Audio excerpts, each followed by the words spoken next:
இருந்தேன். அதுக்கப்புறம் தம்பி நான் இப்போ ஜெபம் பண்ணோம், அப்புறமா திருப்பியும் பேசுவோம் அப்படின்ட்டு சொன்னாரு. ஸோ ஜெபத்துக்குன்ட்டு நேரம் ஒதுக்குவார். So he is a right man to speak to us because he practices what he is preaching. So இன்னாலே பாஸ்டர் தாஸ்குமார் அவர்கள் பாண்டிச்சேரியில் சண்முகபுரம் என்ற திருச்சபையில் அவர் போதகராக இருக்கிறார். அவரும் அவருடைய ஆசீர்வதிப்பாராக, ஆசீர்வதிப்பாராக. இப்பொழுது நம்முடைய தேவ செய்தியை பாஸ்டர் தாசன் அவர்கள். கர்த்தருடைய நாமத்திற்கு ஸ்தோத்திரம். எல்லாருக்கும் ஆண்டோடைய நாமத்தினாலே வாழ்த்துக்களை தெரிவித்துக் கொள்கின்றேன். இந்த மே மாதம் முழுவதும் பெங்களூர் சென்ட்ரல் தமிழ் சர்ச் குடும்பத்தாரோடு இணைந்து ஆண்டுடைய வார்த்தைகளை இந்த மிட்வீக் பிரேயர்ல வாரத்தின் மத்திய நாள் ஜெபத்துல கலந்து கொள்ளும்படி தேவன் கொடுத்த வாய்ப்புக்காகவும் சபை போதகர் கொடுத்த அழைப்புக்காகவும் தேவனுக்கும் போதகருக்கும் சபை குடும்பம் எல்லாருக்கும் நான் நன்றிகளை ஏறெடுத்துக் கொள்கின்றேன். இந்த மாதத்துல நம்ம என்ன படிக்க போறோம், என்ன தலைப்பு எனக்கு கொடுக்கப்பட்டிருக்கிறது என்றால் பிரின்சிபிள்ஸ் ஆஃப் ஃபேமிலி வர்ஷிப், குடும்ப தொழுகையின், குடும்ப ஆராதனையின் அல்லது குடும்ப ஜெபத்தின் நியதிகள் என்ற தலைப்பு. Principles of family worship. 1 ராஜாக்கள் 19 அதிகாரம் வசனம் 10. 1 ராஜாக்கள் 19 அதிகாரம் வசனம் 10. 1 Kings chapter 19 verse 10.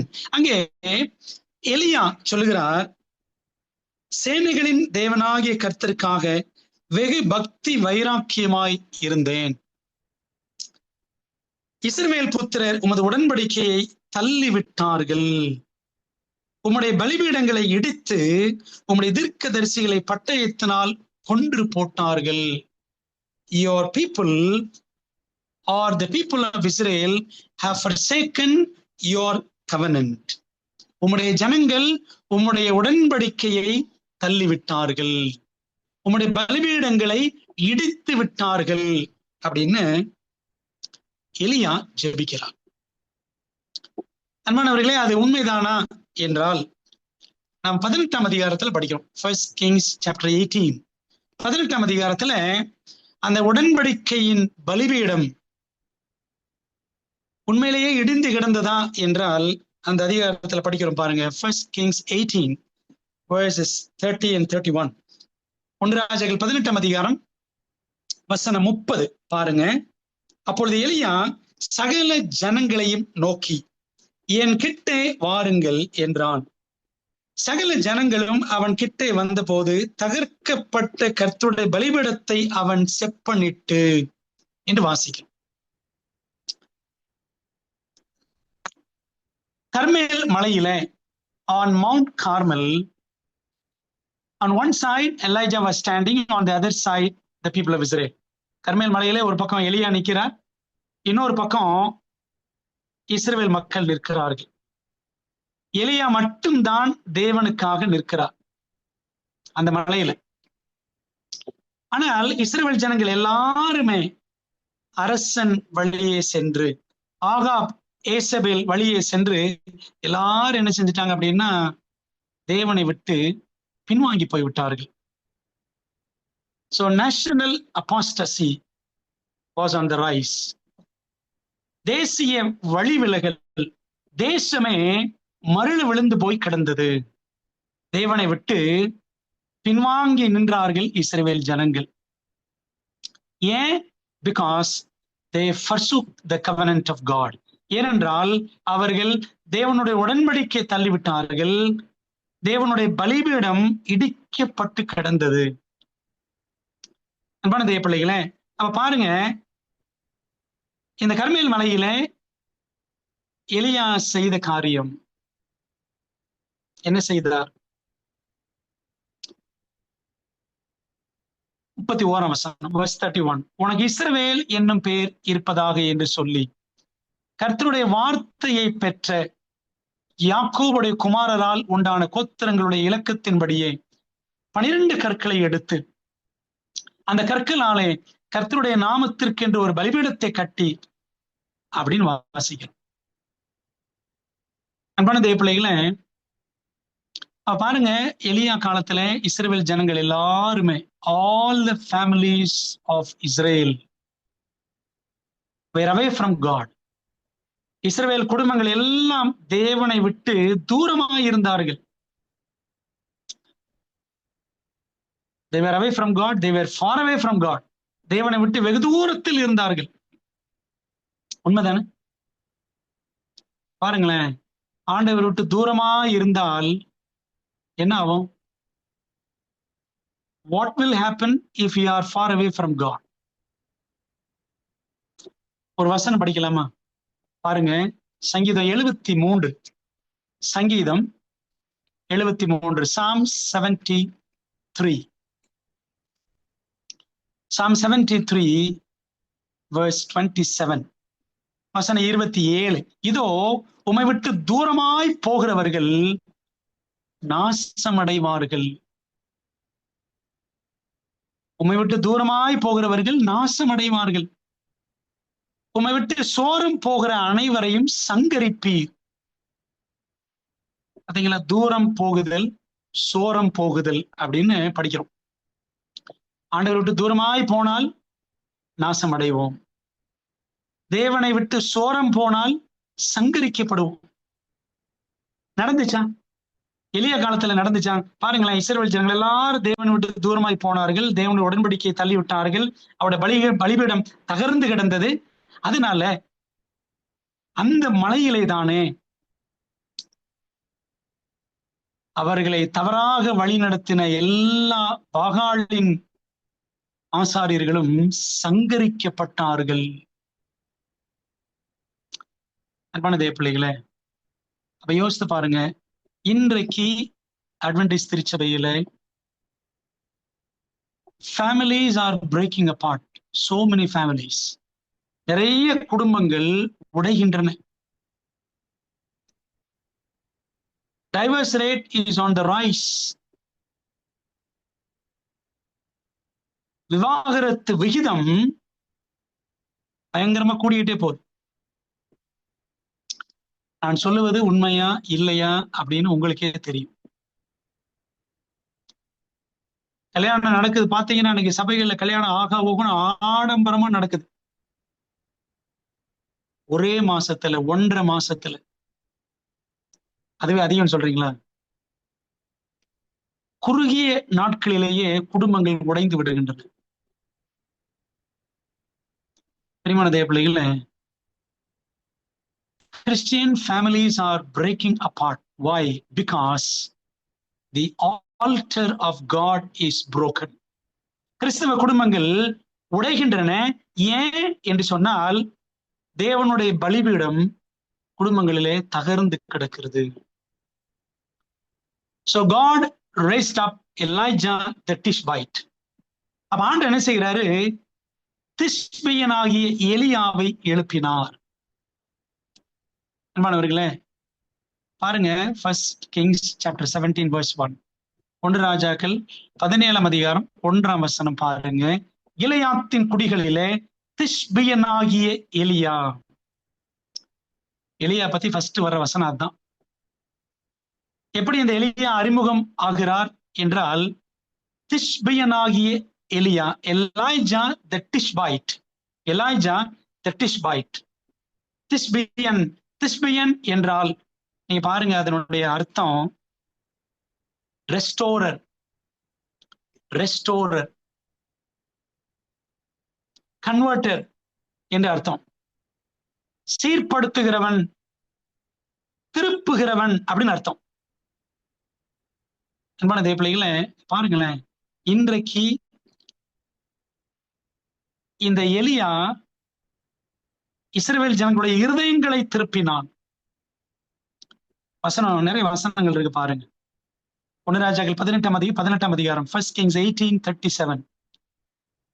1 Kings 18:37. கர்த்தாவே, நீர் தேவனாய கர்த்தர் என்றும் தேவரீர் தங்கள் இருதயத்தை மறுபடியும் திருப்பினீர் என்றும். பாத்தீங்களா என்ன செய்கிறார்? எலியா இருதயங்களை திருப்பினார். Elijah turned the hearts of the Israel toward God. தேவனுக்கு நேராக இஸ்ரவேல் ஜனங்கள் இருதயங்களை எலியா திருப்பினார். நீங்க அதே மாதிரி பாருங்களேன், ஜீசஸ் சொல்லும் போது கூட மேத்யூ 17:11, மத்தேயு 17ஆம் அதிகாரம் 11ஆம் வசனத்துல இயேசு சொல்லியிருப்பாரு. மத்தேயு 17:11, இயேசு அவர்களுக்கு பிரதியுத்தரமாக, எலியா முந்தி வந்து எல்லாவற்றையும் சீர்படுத்துவது மெய்தான். Elijah will come first and restore all things. Elijah the Tishbite means Elijah the restorer, Elijah the converter, Elijah the turner. அப்போ திஷ்பியன் என்றால் திருப்புகிறவன், திஷ்பியன் என்றால் திசையை மாற்றுகிறவன் என்று அர்த்தம், சீர்படுத்துகிறவன் என்று அர்த்தம். பிரியமான தேவ பிள்ளைகளே, அப்ப எலியா என்ன செய்தாரு? பலிபீடத்தை இஸ்ரவேல் மக்கள் மத்தியில எல்லா குடும்பங்களிலும் தேவனுடைய பலிபீடம் தகர்ந்து கிடக்கிறது. அவர்கள் தேவனுடைய உடன்படிக்கையை விட்டு விட்டார்கள், தேவனுடைய ஆலயத்தை விட்டு விட்டார்கள், ஏன் தேவனையே விட்டு விட்டார்கள் என்பதை சுட்டி காட்டுவதற்காக தேவன் ஒரு எலியாவை எழுப்பினார். So God raised up just one Elijah, Elijah the Tishbite, Elijah the Tishbite, to call the people back to God, call the people of God to back to the altar. தேவனுடைய பலிபீடத்திற்கு நேராக திரும்ப வேண்டும் என்று எலியாவை அழைக்கும்படி, இஸ்ரவேல் ஜனங்களை பார்த்து அழைப்பு கொடுக்கும்படி, அவள் இருதயங்களை திருப்பும்படி தேவன் எலியாவை பயன்படுத்தினார். அன்பான தேவ பிள்ளைகளை, அப்ப யோசித்து பாருங்க, இன்னைக்கு நம்முடைய குடும்பங்கள், குடும்ப பலிபீடங்கள் எப்படி இருக்கிறது? 2017-18 ஆண்டுகளில ஜெனரல் கான்ஃபரன்ஸ்ல அட்வென்டிஸ்ட் குடும்பங்கள் மத்தியில ஒரு சர்வே எடுத்தாங்க. ஜஸ்ட் 6 or 7 years பேக், 6-7 வருஷங்களுக்கு முன்னாடி, 2017 and 18 ஜெனரல் கான்ஃபரன்ஸ் வழியாக அட்வென்டிஸ்ட் குடும்பங்கள், எல்லா குடும்பங்கள், உலகளாவிய குடும்பங்களிலே ஒரு கணக்கு எடுத்தார்கள், சர்வே. அந்த சர்வேல என்ன கண்டுபிடிச்சாங்க அப்படின்னு சொன்னா, உலகம் முழுவதும் இருக்கிற அட்வென்டிஸ்ட் குடும்பங்கள் செய்யக்கூடிய குடும்ப ஜெபம் எத்தனை சதவீதம் அப்படின்னு கணக்கு எடுத்தாங்க. சோ 37%, 37%. உலகம் முழுவதும் இருக்கிற அட்வென்டிஸ்ட் குடும்பங்கள் 37%. சரி, மாதத்திற்கு ஒரு முறை எத்தனை குடும்பங்கள் குடும்ப ஜெபம் செய்யறாங்க அப்படின்னு சொன்னா 35%, 35%. பாத்தீங்களா, 63-65% பாத்தீங்கன்னா 63-65% அட்வென்டிஸ்ட் குடும்பங்களில என்ன கிடையாது? குடும்ப ஜெபமே கிடையாது. அது மட்டுமல்ல, அதே 2017 and 2018, 2017-2018 ஆண்டுகள்ல 2 divisions, northern American division NAD, இன்னொன்னு northern Asia Pacific division, northern Asia Pacific division. அங்கே அந்த 2 டிவிஷன்லயும் ஒரு கணக்கு எடுத்தாங்க. அந்த 2 டிவிஷன்லயும் அந்த 2 ஆண்டுகள்ல 2017 and 18 அந்த 2 டிவிஷன்ல மெம்பர்ஷிப் 10% கூடி இருந்துச்சு. அங்கத்தினர் விகிதம் 10% கூடி இருந்தது. ஆனாலும் குடும்ப ஜெபம் எவ்வளவு செய்யறாங்க அந்த 2 டிவிஷன்ல இருந்த அட்வென்டிஸ்ட் கிறிஸ்தவ மக்கள் எவ்வளவு பாத்தீங்கன்னா, மாதத்திற்கு ஒரு முறை, அவ்வளவுதான், ஒன்ஸ் இன் a month. பிரியமான தேவ பிள்ளைகளே, இந்த ரிப்போர்ட் கேட்கிற, இந்த சர்வே கேட்கிற நீங்களும் நானும் நம்முடைய குடும்பங்களை யோசித்து பார்க்கணும். நம்முடைய குடும்பத்தின் பலிபீடங்கள், குடும்ப ஜெப பீடங்கள் தகர்ந்து கிடக்கின்றனவா? இஸ்ரவேல் ஜனங்கள் தேவனுடைய உடன்படிக்கையை தள்ளி விட்டார்கள். காரணம் என்ன? உள்ள என்ன புகுந்துருச்சு?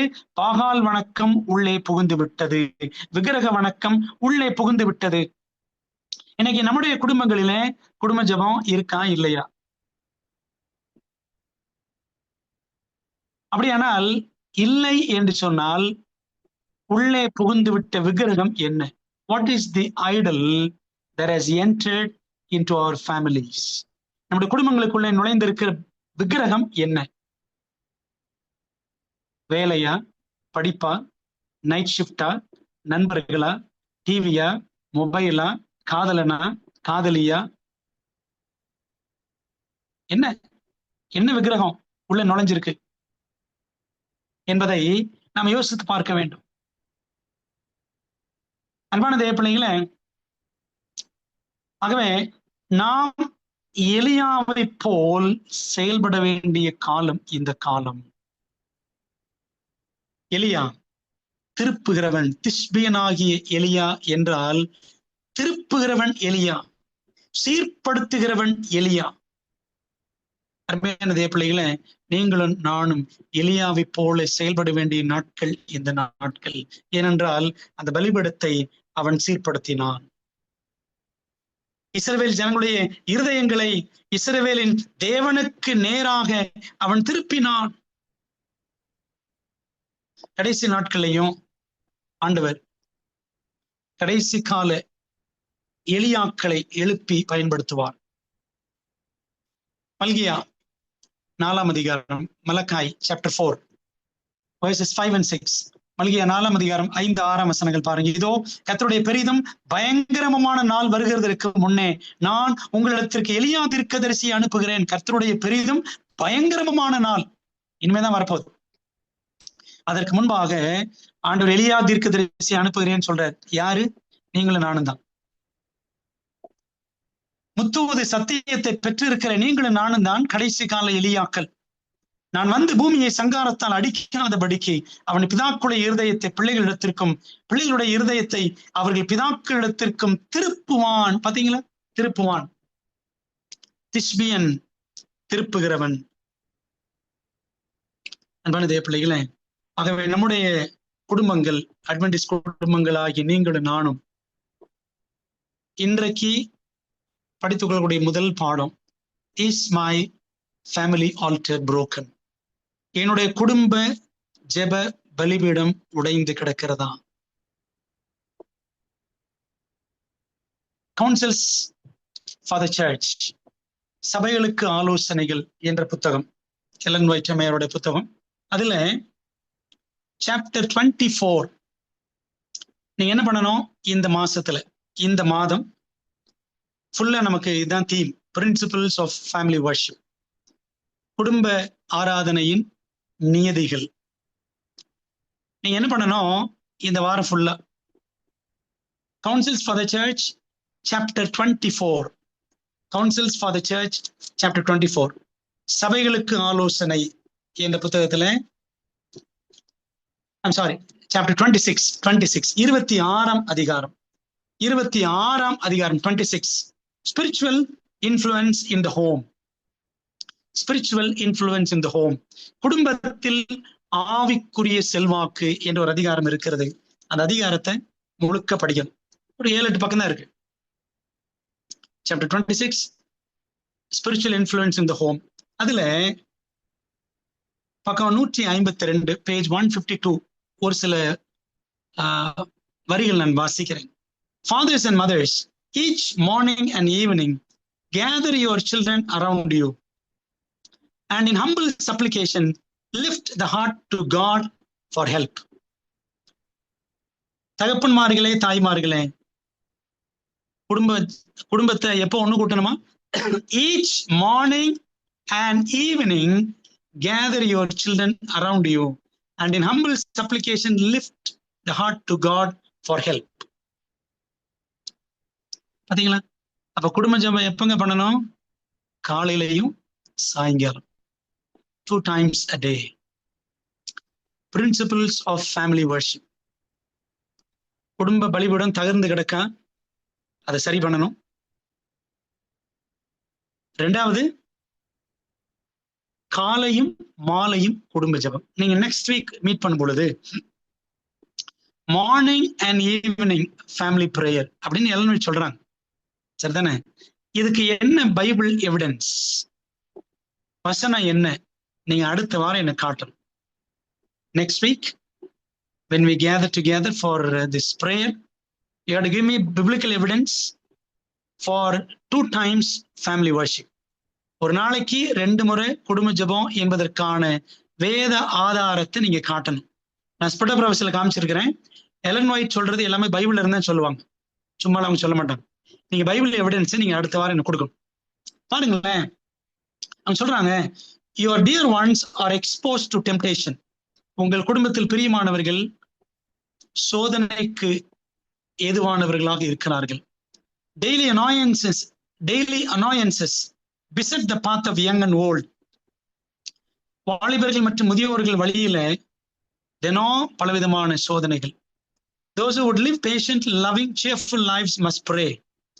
பொறுமையான, அன்புள்ள, மகிழ்ச்சியான வாழ்க்கை வாழ விரும்புகிறவர்கள் ஜெபிக்க வேண்டும். only by receiving constant help from God we can gain the victory over self. தேவனிடமிருந்து தொடர்ந்து உதவியை பெற்றால் மாத்திரமே நாம் சுயத்தின் மீது வெற்றி பெற முடியும். if ever there was a time when every house should be a house of prayer, it is now. I read again, if ever there was a time when every house should be a house of prayer, it is now. ஒவ்வொரு குடும்பமும் ஒவ்வொரு வீடும் ஒரு ஜெப வீடாக இருக்க வேண்டிய ஒரு காலம் இருக்கும் என்றால் அந்த காலம் இப்பொழுதுதான் அப்படின்னு படிக்கிறோம். அன்பான தேவ பிள்ளைகளே, இப்ப யோசித்து பாருங்க, இந்த காலத்துல நம்முடைய குடும்பங்கள்லாம் ஜெபிக்கிற குடும்பங்களாக இருக்கணும், ஆனால் இருக்கா என்பதை நாம் சற்று யோசிக்க வேண்டும். பிரியமானவர்களே, இன்னைக்கு 2 principles. We just learned 2 principles. Check whether our family altar is broken. நம்முடைய குடும்ப பலிபீடம் உடைஞ்சு கிடக்கா, நம்ம ஜெபத்தோடு பரிசோதிக்கணும். 2வது, குடும்ப ஜெபம் 2 வேளை, காலையும் மாலையும் நடக்குதா? சரி, ஒரு நாளைக்கு ஒரு தடவையாவது நடக்குதா என்பதை யோசிப்போம். பிரியமான தேவ பிள்ளைகளே, ஆண்டுக்கு ஒப்பு கொடுப்போம். இந்த பாடம் நம்முடைய மனதிலே தங்கி இருக்கட்டும். இந்த வாரம் உங்களுக்கு கொடுக்கப்பட்ட அந்த பாடத்தை ஹோம்ஒர்க் அசைன்மெண்ட் படிச்சிடணும். Councils for the church chapter 26 spiritual influence in the home, குடும்பத்தில் ஆவிக்குரிய செல்வாக்கு என்ற அதிகாரத்தை படிச்சுட்டு நம்ம அடுத்த வாரம் கூடுவோம். இந்த வாரத்துல வருகிற புதிய வாரத்துல ஒருவேளை நம்ம குடும்ப ஜெபம் பண்ணாம இருந்தோம் அப்படின்னா, ஆண்டவரே எங்களுக்கு அதை உணர்த்தினீர் என்று சொல்லி ஆண்டு ஒப்பு கொடுத்து அதை தொடங்குவோம். அதை செய்து கொண்டிருப்போம் என்று சொன்னால் ரொம்ப சந்தோஷம். தினம் 1 நேரம் பண்றவங்க 2 நேரம் பண்ணுவோம். 2 நேரம் பண்ணிட்டு இருக்கிறவங்க மிகுந்த சந்தோஷம். அதை உற்சாகமாக செய்வோம். கர்த்தர் நம்மை ஆசீர்வதிப்பாராக. ஆமென்.